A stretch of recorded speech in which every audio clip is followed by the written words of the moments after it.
It's an understatement that tourists love Tennessee.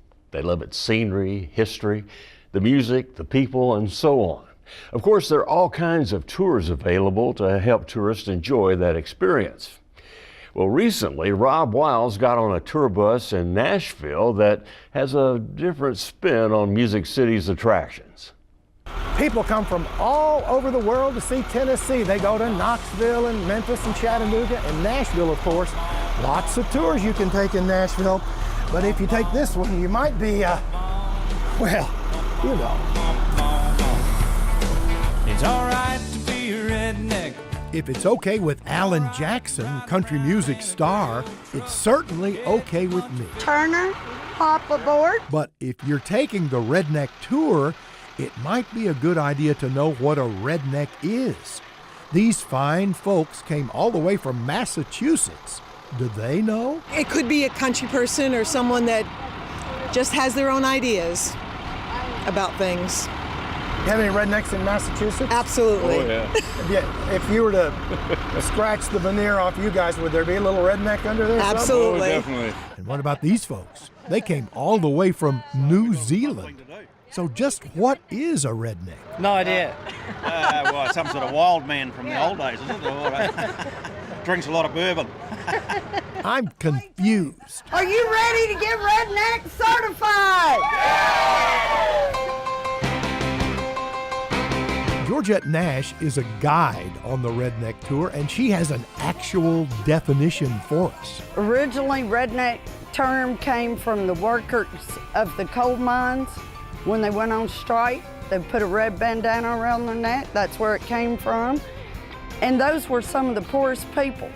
So they made do with what they had. You get all kinds of historical goodies on the Redneck Tour. Owner Richmond Ross says it's part of the plan. We wanted to have kind of a hillbilly act and a sightseeing tour all smashed together. We wanted to make sure that people had a good experience, learned something about Nashville, but had a lot of laughs along the way. And also a chance to improve your language skills with lessons in redneck vocabulary. Now we got Mama Nam. Mama Nam, say it. Mama Nam. Y'all know what that is? That's your mama and all them people that live with her in the big house. Mama Nam. How's your mama now? Who's coming to Sunday dinner? It takes some tour goers a while to catch on to the act, even though Richmond Ross says they really have a pretty good clue going in. I think the camouflage bus is a big draw. I mean, people realize right off the bat that it's something unique. It's not the standard bus tour around town. And the fact that we're very interactive with our guests. I mean, we have redneck trivia that we do. We have a redneck vocabulary lesson to start off every tour to make sure that people don't get beat up once they arrive in town. They can speak the language. That's really important if you're going to visit Nashville. As we go along this tour today, I'll be talking about some of our Opry stars who have gone to the Grand Ole Opry in the sky.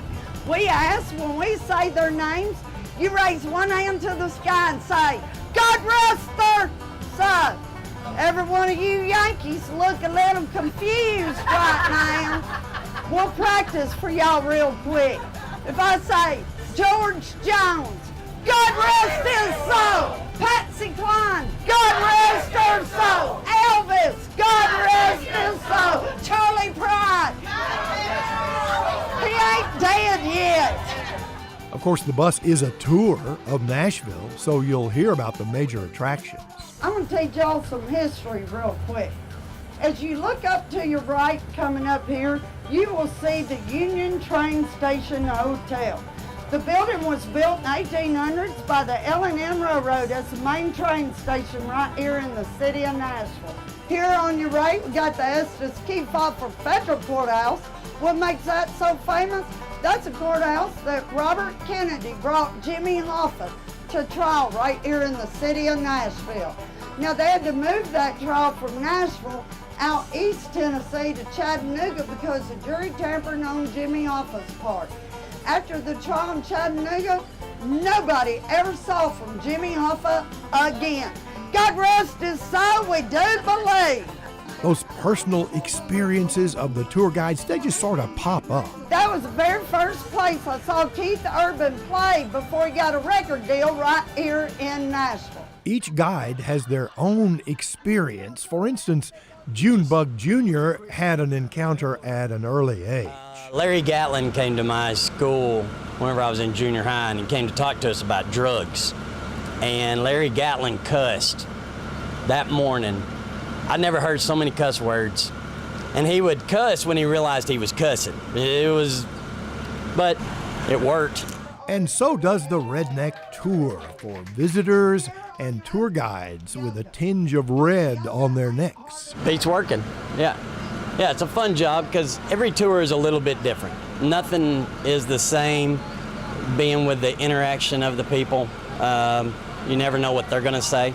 You never know what they're gonna do. I look forward to coming into work every day.